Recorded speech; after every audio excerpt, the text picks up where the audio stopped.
So my name's Ethan Schaefer, and I'm the co-founder of Viva Farms. We're a nonprofit organization that operates a farm incubator in the Skagit Valley. We do that in partnership with Washington State University. And our mission is to launch a new generation of organic farmers. I'd like to start with one simple question. Who will grow your food? These guys? The average age of a farmer in the United States and in the Puget Sound is 57 years old. 70% of all farmland is owned by farmers who will retire in the next 20 years. And that's particularly important because 80% of those farms are small and mid-sized farms that grow for the U.S. market. That represents a potential catastrophic disruption in our food system. But at the same time, there's a group of individuals who have the skills and the motivation to keep America farming. And that's farm workers like Salvador and Misael. And that's both immigrant and non-immigrant farm workers. Now, given the proper support, farm workers can potentially be the next generation of farmers. But it's not easy, especially if they haven't inherited land. It can cost upwards of $200,000 to purchase your new farm, or even if you're going to lease land, it can cost $30,000 just to get the right equipment. But that's where Viva Farms comes in. Viva Farms lowers the cost of starting a new farm to $5,000. And we do that by providing the 5 essential ingredients to every new startup farm. And that's education, land, equipment, loans, and most importantly, markets. And this aerial photograph shows the 1 to 3 acre plots on our 33-acre farm incubator where the farmers can get started. Now, to illustrate how our program works, I'd like to tell you a story about one of our participants. And that's Nalita Martinez.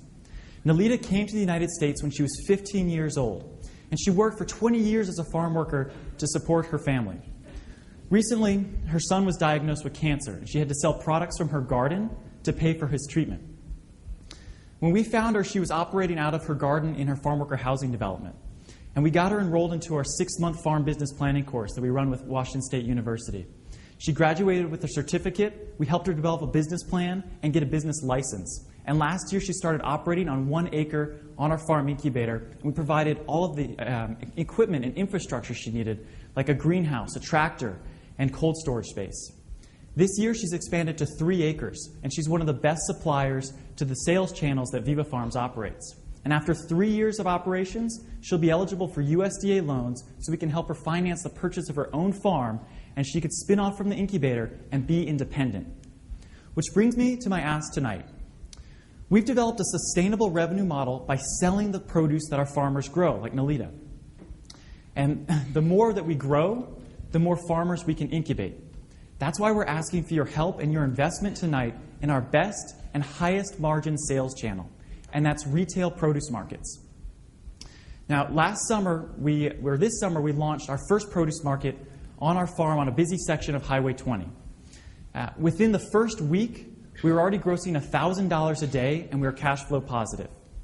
Now, we operate a few different sales channels, but we love our produce market because we can deliver the highest margin to our farmers, and we can share our mission with every single customer who comes in the door. So that's why we're raising $200,000 in grants and loans to establish a full-scale produce market in the Seattle area. Now, based on the performance of our Skagit produce market and on the success of urban markets like McPherson's on Beacon Hill, our Seattle market can gross $4,000 a day.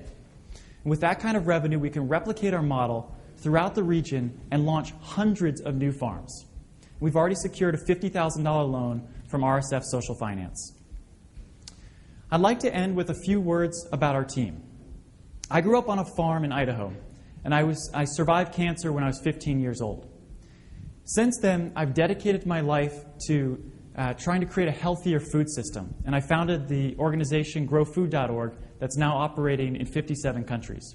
My co-founder is a bilingual Fulbright scholar who's helped advance agricultural entrepreneurship throughout Latin America. And on our team, we have a produce manager who has 40 years of experience in the industry. We have a 4th-generation Skagit Valley farmer and a board that's comprised of executive-level advisors. So I'd like to invite all of you to join our team by investing in us tonight and investing in the future of agriculture. Thank you very much.